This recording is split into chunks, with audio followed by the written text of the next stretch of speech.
बिस्मिल्लाहिर्रहमानिर्रहीम। आज का जो हमारा टॉपिक है वो है टाइप्स ऑफ केमिकल बॉन्ड, कि हमारे साथ कितने टाइप्स ऑफ केमिकल बॉन्ड मौजूद है। आज हम इसके बारे में पढ़ेंगे। तो फर्स्ट ऑफ ऑल हमारे पास है ionic bond, the second one is covalent bond, the third one is dative bond और इसको हम कोऑर्डिनेट कोवेलेंट बॉन्ड भी कहते हैं, and the last one is metallic bond. So आज हम आयनिक बॉन्ड के बारे में पढ़ेंगे कि आयनिक बॉन्ड हमारे साथ क्या होता है। तो आयनिक बॉन्ड को डिस्कस करने से पहले हमारे साथ दो कंसेप्ट है, इसके बारे में हम पहले पढ़ते हैं कि हमारे साथ बॉन्डेड इलेक्ट्रॉन और नॉन बॉन्डेड इलेक्ट्रॉन क्या होते हैं। तो हम सबसे पहले बॉन्डेड इलेक्ट्रॉन को डिस्कस करते हैं, फिर हम नॉन बॉन्डेड इलेक्ट्रॉन को डिस्कस करते हैं। तो बॉन्डेड इलेक्ट्रॉन क्या होते हैं? वो इलेक्ट्रॉन जो कि केमिकल रिएक्शन के दौरान बॉन्ड में हिस्सा लेते हैं, तो इसको हम बॉन्डेड इलेक्ट्रॉन कहते हैं। वो इलेक्ट्रॉन जो कि केमिकल रिएक्शन में टेक पार्ट करते हैं, हिस्सा लेते हैं, तो उन इलेक्ट्रॉन को हम बॉन्डेड इलेक्ट्रॉन कहते हैं। अब इसका एग्जांपल हमारे साथ क्या है? तो हम H2O का मॉलिक्यूल लेते हैं। H2O का मॉलिक्यूल, इसका स्ट्रक्चर हमारे पास कुछ इस तरह का है कि ऑक्सीजन है, इसके साथ दो लोन पेयर ऑफ इलेक्ट्रॉन है और दो हमारे साथ अनपेयर ऑफ इलेक्ट्रॉन है। अब यहाँ पर डिफिशिएंसी है कितने इलेक्ट्रॉन की? 2 इलेक्ट्रॉन की। तो ये वाला इलेक्ट्रॉन एक हाइड्रोजन के साथ शेयर कर लेता है और ये वाला इलेक्ट्रॉन भी इस हाइड्रोजन के साथ शेयर कर लेता है। अब इसका भी ऑक्टेट हमारे साथ कंप्लीट है और इसका भी आउटर मोस्ट शेल हमारे साथ कंप्लीट है। तो ये इसके साथ बॉन्ड बना लेता है और ये हाइड्रोजन इस इलेक्ट्रॉन के साथ बॉन्ड बना लेता है। तो ये हमारे साथ क्या हो गए? ये हमारे साथ बॉन्डेड इलेक्ट्रॉन हो गए, बाउंडेड इलेक्ट्रॉन। ये भी हमारे साथ क्या है?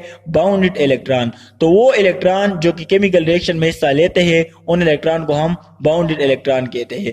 अब नॉन बाउंडेड इलेक्ट्रॉन क्या होते हैं? तो इसके अपोजिट हमारे साथ नॉन बाउंडेड इलेक्ट्रॉन हो गए कि वो इलेक्ट्रॉन जो कि केमिकल रिएक्शन में टेक पार्ट नहीं करते, हिस्सा नहीं लेते, तो उन इलेक्ट्रॉन को हम नॉन बाउंडेड इलेक्ट्रॉन कहते हैं। अब सेम एग्जांपल हम लेते हैं कि हमारे साथ वाटर है, यहाँ पर ऑक्सीजन के साथ एक अनपेयर इलेक्ट्रॉन है और यहाँ पर भी अनपेयर इलेक्ट्रॉन है। तो यहाँ पर आप लोग देख सकते हैं कि ये लॉन पेयर और ये लॉन पेयर, तो ये इलेक्ट्रॉन केमिकल रिएक्शन में हिस्सा नहीं लेते, ये लॉन पेयर और ये लॉन पेयर। तो इन इलेक्ट्रॉन को हम नॉन बॉन्डेड इलेक्ट्रॉन कहते हैं। अब ये हमारे साथ नॉन बॉन्डेड इलेक्ट्रॉन है क्योंकि ये केमिकल रिएक्शन में हिस्सा नहीं लेते। जस्ट ये हाइड्रोजन और ये हाइड्रोजन ऑक्सीजन के साथ बाउंडेड है और ये इलेक्ट्रॉन लॉन पेयर है, तो ये हमारे पास नॉन बॉन्डेड इलेक्ट्रॉन नहीं है। तो सिंपल हम कह सकते हैं कि बाउंडेड इलेक्ट्रॉन वो इलेक्ट्रॉन होते हैं जो कि केमिकल रिएक्शन में टेक पार्ट करते हैं, तो उन इलेक्ट्रॉन को हम बाउंडेड इलेक्ट्रॉन कहते हैं। और वो इलेक्ट्रॉन जो केमिकल रिएक्शन में टेक पार्ट नहीं करते हैं, उन इलेक्ट्रॉन को हम नॉन बाउंडेड इलेक्ट्रॉन कहते हैं। अब हम आयनिक बॉन्ड की तरफ आते हैं। आयनिक बॉन्ड क्या होता है? तो आयनिक बॉन्ड को डिस्कस करने से पहले, क्योंकि यहाँ पर हमने डिफिनीशन लिखी है कि the bond which is form between electropositive and electronegative element, तो इस डिफिनीशन को समझने के लिए हम इलेक्ट्रोपॉजिटिव और इलेक्ट्रोनेगेटिव एलिमेंट के बारे में थोड़ा सा पढ़ते हैं, फिर हम आयनिक बॉन्ड की डिफिनीशन की तरफ आते हैं। अब इलेक्ट्रोपॉजिटिव एलिमेंट क्या होता है और इलेक्ट्रोनेगेटिव एलिमेंट क्या होते हैं? तो हमारे पास सबसे पहले है electropositive element. Positive elements, electropositive element हमारे पास क्या होते हैं? तो वो एलिमेंट जो कि केमिकल रिएक्शन के दौरान इलेक्ट्रॉन को डोनेट करते हैं, तो उनके ऊपर कौन सा चार्ज आ जाता है? पॉजिटिव चार्ज आ जाता है। तो इसी वजह से उन एलिमेंट को हम इलेक्ट्रोपॉजिटिव एलिमेंट कहते हैं। फॉर एग्जांपल हमारे साथ ग्रुप 1 है पीरियोडिक टेबल में और ग्रुप 2 है।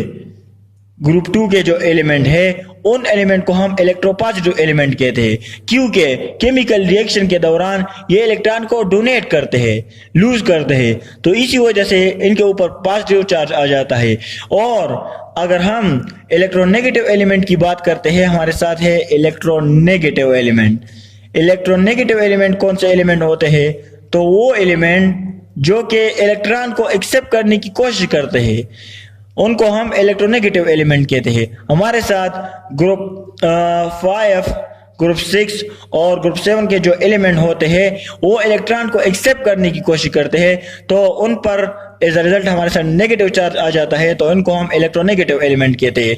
अगर हम एग्जांपल ले, ग्रुप 1 का एक एलिमेंट हमारे साथ है सोडियम और ग्रुप 7 का हम एक एलिमेंट लेते हैं क्लोरीन। तो क्लोरीन के आउटर मोस्ट शेल में हमारे पास 7 इलेक्ट्रॉन मौजूद है, जबकि सोडियम के आउटर मोस्ट शेल में हमारे पास जस्ट एक इलेक्ट्रॉन मौजूद है और सोडियम के इनर शेल में हमारे पास 8 इलेक्ट्रॉन मौजूद है। तो अगर सोडियम ये एक इलेक्ट्रॉन डोनेट कर लेता है तो यही एक इलेक्ट्रॉन क्लोरीन इसको एक्सेप्ट कर लेता है, तो सोडियम का भी आउटर मोस्ट शेल कंप्लीट हो जाता है, क्लोरीन का भी हमारे पास आउटर मोस्ट शेल कंप्लीट हो जाता है।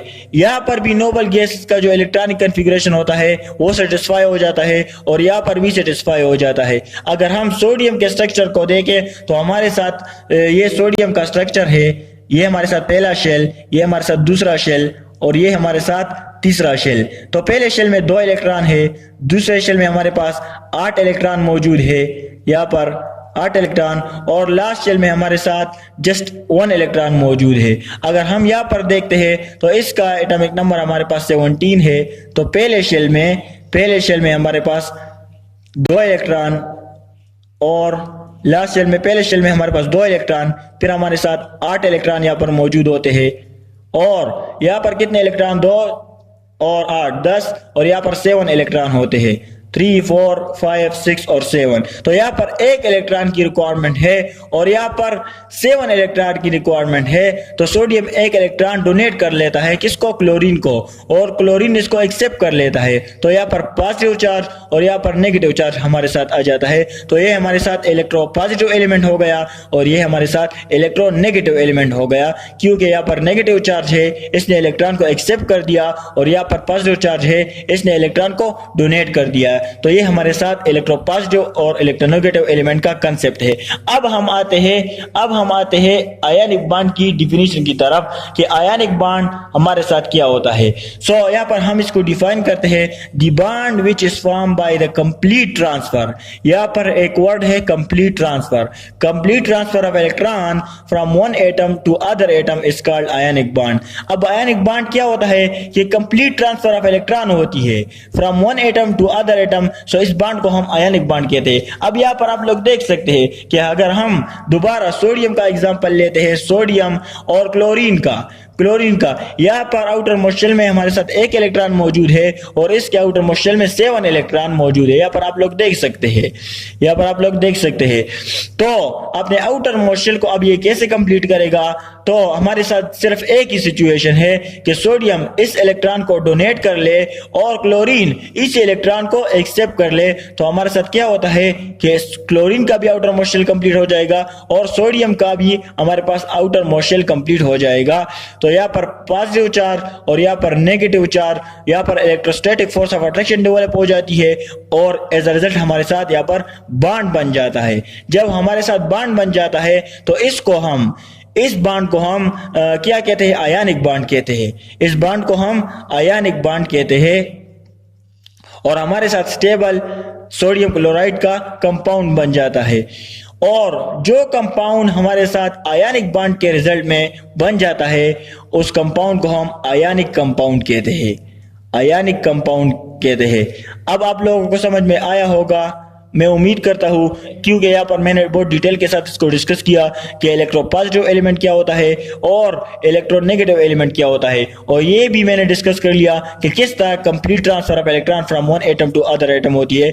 सोडियम के केस में आप लोग देख लें कि यहाँ पर एक इलेक्ट्रॉन मौजूद है और यहाँ पर 7 इलेक्ट्रॉन मौजूद है। तो अपने आउटर मोस्ट शेल को कंप्लीट करने के लिए इसको 7 इलेक्ट्रॉन की रिक्वायरमेंट है, जो कि बहुत ज्यादा है, और इसको सिर्फ 1 इलेक्ट्रॉन की रिक्वायरमेंट है। तो सोडियम इस 1 इलेक्ट्रॉन को डोनेट कर लेता है क्लोरीन को और क्लोरीन इस 1 इलेक्ट्रॉन को एक्सेप्ट कर लेता है। तो एज अ रिजल्ट हमारे साथ इसका भी आउटर मोस्ट शेल कंप्लीट हो जाता है और इसका भी आउटर मोस्ट शेल कंप्लीट हो जाता है, क्योंकि ये शेल हमारे साथ फिर खत्म हो जाता है जब ये इलेक्ट्रॉन लूज हो जाता है। यहाँ पर 1 2 3 4 5 6 7 8 इलेक्ट्रॉन मौजूद है और यहाँ पर भी अगर 1 इलेक्ट्रॉन और ऐड हो जाए तो यहाँ पर भी इसका भी आउटर मोस्ट शेल कंप्लीट हो जाता है हमारे साथ। तो ये आयनिक बॉन्ड का कंसेप्ट है हमारे पास कि आयनिक बॉन्ड क्या होता है। सो अब कंप्लीट ट्रांसफर ऑफ इलेक्ट्रॉन के बारे में हमने बहुत डिटेल के साथ बात कर ली कि complete transfer of electron from one atom to other atom कैसे होता है। अब हम दूसरी डेफिनेशन की तरफ आते हैं। यहाँ पर हमने लिखा है the bond which is form between electropositive element and electronegative element. तो इलेक्ट्रोपॉजिटिव एलिमेंट वो एलिमेंट जो कि इलेक्ट्रॉन को डोनेट करते हैं और इलेक्ट्रोनेगेटिव एलिमेंट वो एलिमेंट जो कि इलेक्ट्रॉन को एक्सेप्ट करते हैं। तो यहाँ पर आप लोग देख सकते हैं कि सोडियम हमारे पास इलेक्ट्रोपॉजिटिव एलिमेंट हो गया जो कि ग्रुप नंबर 1 से बिलोंग करता है, और क्लोरीन हमारे साथ ग्रुप नंबर 7 से बिलोंग करता है जो कि इलेक्ट्रोनेगेटिव एलिमेंट हो गया। तो वो बॉन्ड जो कि इलेक्ट्रोपॉजिटिव और इलेक्ट्रोनेगेटिव एलिमेंट के दरमियान बनता है उस बॉन्ड को हम आयनिक बॉन्ड कहते हैं। और एग्जांपल के तौर पर हमने सोडियम क्लोराइड को बहुत डिटेल के साथ डिस्कस किया। तो ये हमारे पास हो गया आयनिक बॉन्ड। इसके बाद हम कोवलेंट बॉन्ड के बारे में इंशाल्लाह पढ़ेंगे। Okay, thanks.